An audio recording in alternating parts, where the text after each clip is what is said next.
Hey, what is up, everybody? This is your boy AJ Trip, and welcome to the Game According to Me podcast. This is for August of 2018. And so as we get into August, we know it's football season. Football season is it's incredible. So glad football is back. We're gonna be talking a lot of football these next few months, and it's so incredible. Watch some preseason stuff. Of course, we're gonna watch Hard Knocks. Because I was a bit because of Hard Knocks, I was actually very on the Cleveland Browns. I was like, you know what? I think the Cleveland Browns are gonna be maybe one of my sleeper teams.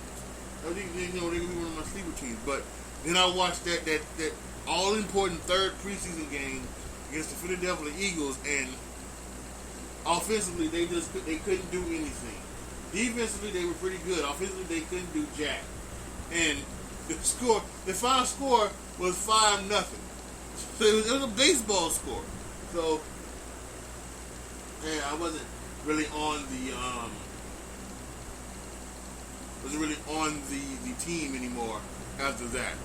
So, by the way, let's let you guys know, over on my YouTube channel, AJ Trip, next week will be I will have my preview of the National Football League 2018-2019 season. So you'll want to go over there and check it out. It's going to be very, very interesting. I think you guys are going to enjoy it. So make sure you go over to the YouTube channel, subscribe to AJ Trip, click the notification bell so that you can figure out when it's going to happen. You can also follow me on Twitter at ATriplet20. I'll probably have it on there as well. So, there's a lot of other things to talk about. Some baseball stuff. That's some really big of it. I think I actually want to get back into the football realm. But yeah,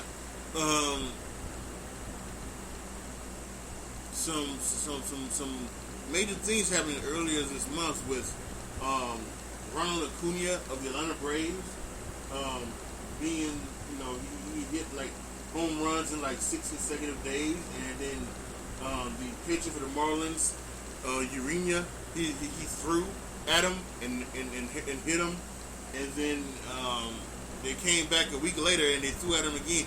So a little bit of a rivalry there, a little bit of a rivalry starting in baseball. We just had like some major things. Daniel Murphy was traded to my Cubs earlier this month, and then just yesterday, McCutchen was traded to the Yankees from the San Francisco 49ers. See, I'm talking about the 49ers from the San Francisco Giants. So that's interesting. We've got a lot. So some wire waiver deals here going down the line. So people are getting ready. They're setting up for this stretch run. September coming up. The rosters are going to be set up, and we're going to have a fantastic end of the season, I think. It's going to be overshadowed, of course, by football, but hey, what do you expect? It's football. Talk a little bit about wrestling now. NXT TakeOver was once again incredible. We had, for the first time since I've been watching the takeovers, first time all 5 matches were over 4 stars. That was incredible. We got a new NXT Women's Champion in Kairi Sane, new North American Championship in Ricochet, still the NXT Champion Tommaso Ciampa, and still Tag Team Champions Undisputed Era. So that was incredible. There was also a good match between EC3 and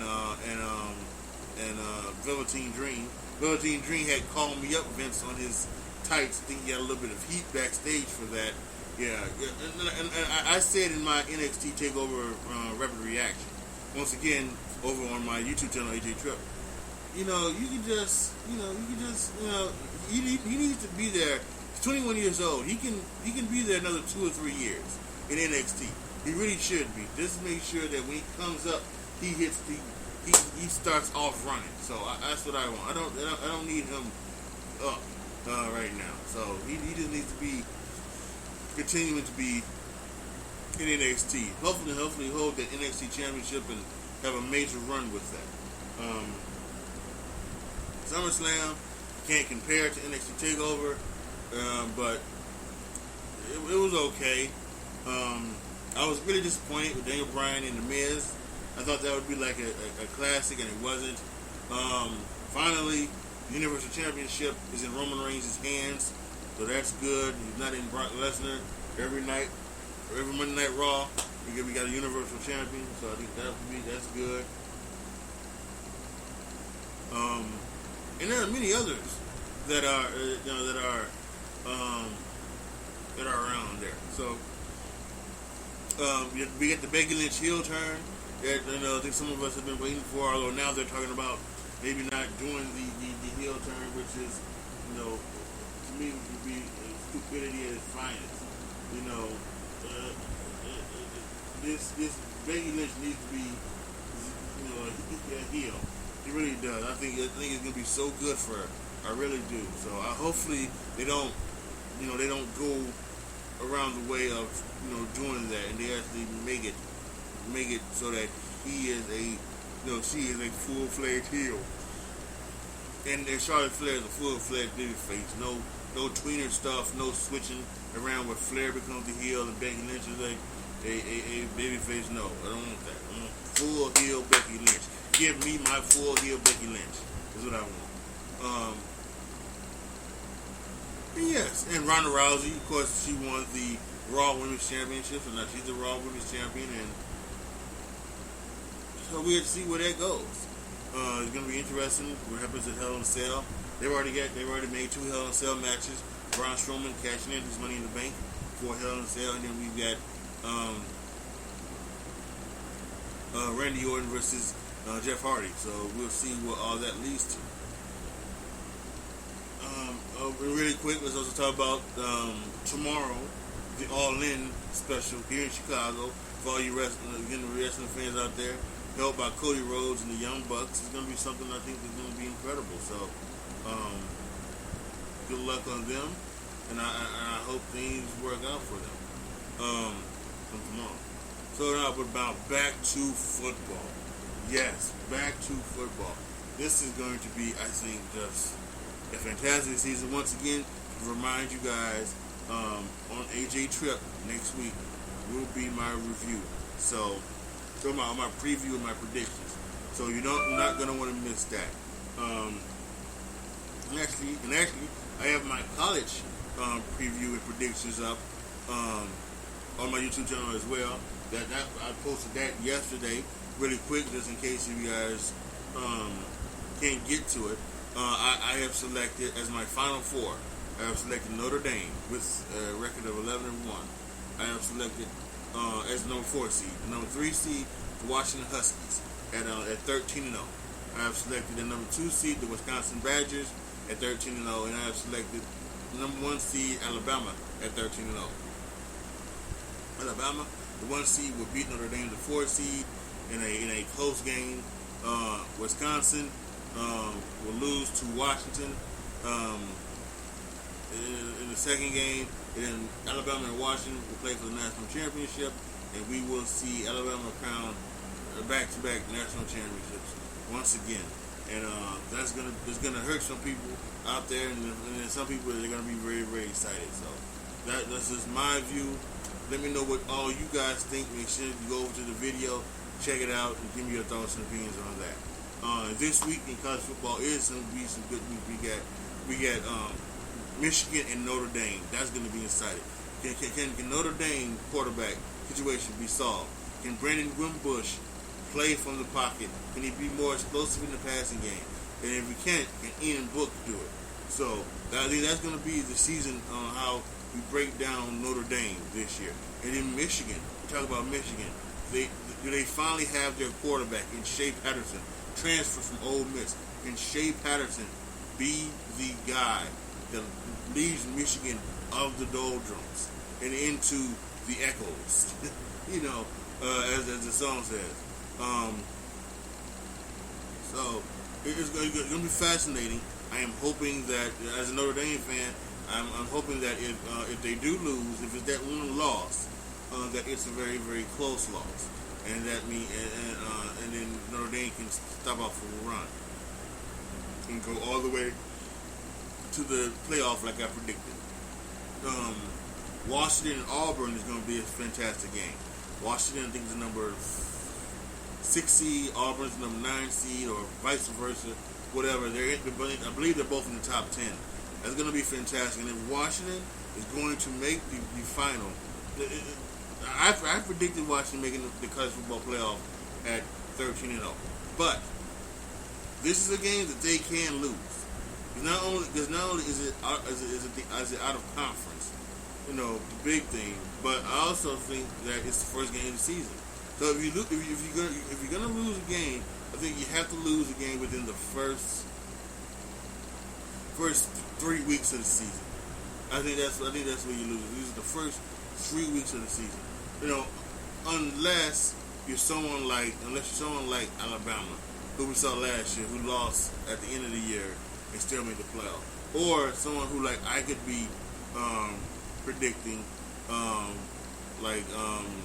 what's his face, Notre Dame. See, I think if Notre Dame gets past Michigan, the next time that they might lose would be against either Stanford or USC at the end of the year. But I think that a lot of those other people are going to lose as well. They're going to have 2 losses, so that's going to allow them to have so much good stuff on their record, so that they'll get in with that 11-1 record. Maybe just like how Alabama did last year. But we'll have to wait and see about that. Anything else? You had Northwestern. I'm sure they won last night against Purdue. It was a pretty interesting game. They took out their star quarterback, Clayton Thorson, and brought in the young guy from what's his face, from Quentin Green's son, T.J. Green. That was very interesting. I think there are some games tonight as well. So glad college football is back. So glad football is back. It's going to be exciting. Can't wait to see what happens with the cuts. What surprise cuts are we going to see throughout the NFL? And this Khalil Mack thing is something that's interesting as well. Will the Raiders find a trade partner for Khalil Mack? Will Khalil Mack step up and play for the Oakland Raiders at some point during the season? It's going to be interesting. We've already seen Aaron Donald, Le'Veon Bell, and Khalil Mack have not played for their teams in this preseason. So it's going to be interesting to figure out when that happens. So I'm going to like that. It's going to be fantastic, and I just can't wait, y'all. This is so good. I'm so happy football back. I am so happy. And so next week, next Thursday, in fact, the Philadelphia Eagles and Atlanta Falcons on NBC. First game, opening game of the season. It's going to be fantastic. I'm thinking that they're going to go with Nick Foles. I don't think they're going to do Carson Wentz. I think they're going to probably hold out Carson Wentz for about 2 or 3 weeks, maybe even 4 weeks. Make sure he is fully healthy. Unless Nick Foles kind of poops down his pants leg and then they want to get back to Carson Wentz. But I don't think that's going to happen. He hasn't played too good in the preseason. Nick Foles has, but I think he's going to be okay when the regular season goes around. So, all right, y'all, that is it for this episode of the Game According to Me podcast, the August 2018 edition. We will be back next month at the end for the September edition. Talk about the goings on in football, anything that's happening with the NBA. We should start hearing some NBA stuff as well. By the way, shout out to Manu Ginobili. He is retiring. Good job on him. A great Hall of Famer. I'm sure the Spurs will miss him. So we're going to find out some good stuff next month. That on sale, pay-per-view, everything like that. So, as always, everybody, be good to each other, y'all. Be careful out there. I am out. I will see you guys next month.